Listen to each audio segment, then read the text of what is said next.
O Evangelho segundo Mateus, capítulo 12. Num sábado, Jesus e os seus discípulos atravessavam uma plantação de cereal. Famintos, os discípulos descascaram algumas espigas e comeram. Alguns fariseus disseram a Jesus: "Seus discípulos estão quebrando as regras do sábado." Jesus reagiu: "É mesmo? Vocês nunca leram o que Davi e seus companheiros fizeram quando estavam com fome? Ele entrou no santuário e comeu o pão fresco do altar que ninguém podia comer senão os sacerdotes.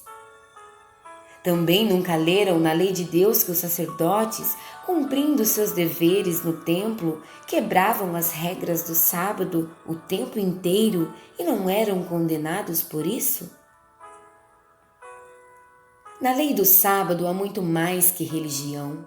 Se vocês tivessem a menor ideia do significado daquela passagem da Escritura que diz: "Desejo um coração sensível, não um ritual inflexível", vocês não seriam críticos de detalhes. O Filho do Homem não é escravo do sábado, é o Senhor dele. Depois de passar pela plantação, Jesus entrou na sinagoga. Estava ali um homem que tinha uma das mãos aleijada. Alguns dos presentes, com a intenção de acusar Jesus, perguntaram: "É permitido curar no sábado?" Ele respondeu: "Existe alguém aqui que, se encontrar no sábado um cordeiro seu caído numa ribanceira, não irá tirá-lo de lá? A bondade para com as pessoas é tão conforme a lei quanto a bondade para com os animais." Então ele disse ao homem: "Estenda a mão." Ele obedeceu e foi curado. Os fariseus saíram furiosos, discutindo como acabar com Jesus. Sabendo que corria perigo, Jesus deixou a sinagoga, mas um grupo o seguiu. Ele curou a todos eles. Aconselhou-os, entretanto, a manter as curas em segredo, de acordo com as orientações de Isaías. "Observem bem meu servo, meu escolhido. Eu o amo muito e tenho muita alegria nele. Meu espírito nele está. Ele decretará justiça às nações, mas ele não gritará, não levantará a voz, não haverá comoção nas ruas. Ele não desrespeitará os sentimentos de ninguém, nem o deixará de lado. Antes que você perceba, a justiça triunfará. O simples som do seu nome infundirá esperança, mesmo entre os que vivem longe e não creem." Logo depois, um pobre coitado afligido por demônios, cego e surdo, foi trazido à presença dele. Jesus o curou, dando-lhe visão e audição. O povo que viu isso ficou impressionado. "Esse tem de ser o filho de Davi", diziam. Já os fariseus, quando souberam do acontecido, reagiram com ceticismo. "É magia negra", disseram. "Ele tirou algum truque diabólico da manga." Jesus contestou a calúnia. Um juiz que emite vereditos opostos sobre a mesma pessoa cai em contradição. Uma família que vive brigando se desintegrará. Se Satanás expulsa Satanás, não irá se destruir? Se vocês me caluniam, afirmando que sou um demônio que expulsa demônios, a mesma calúnia não se aplica aos exorcistas de vocês? Mas, se é pelo poder de Deus que expulso demônios, então com certeza o reino de Deus está aqui. Acham que é possível, em plena luz do dia, entrar na casa de um homem forte e acordado e roubar seus bens sem amarrá-lo primeiro? Amarrem-no e então poderão roubá-lo. Isso é guerra e não há território neutro. Se vocês não estão do meu lado, são meus inimigos. Se não ajudam, estão atrapalhando. Não há nada dito ou feito que não possa ser perdoado. Mas, se vocês persistirem nas calúnias contra o Espírito Santo de Deus, estarão deliberadamente rejeitando aquele que perdoa. Se rejeitarem o Filho do Homem por algum juízo equivocado, poderão ser perdoados. Mas, se rejeitarem o Espírito Santo, estarão rompendo relações com aquele que os sustenta. Se vocês crescerem como uma árvore saudável, irão produzir frutos saudáveis. Mas, se a árvore for doente, os frutos serão podres. Os frutos nos revelam a verdade sobre a árvore. A mente de vocês parece um ninho de cobras.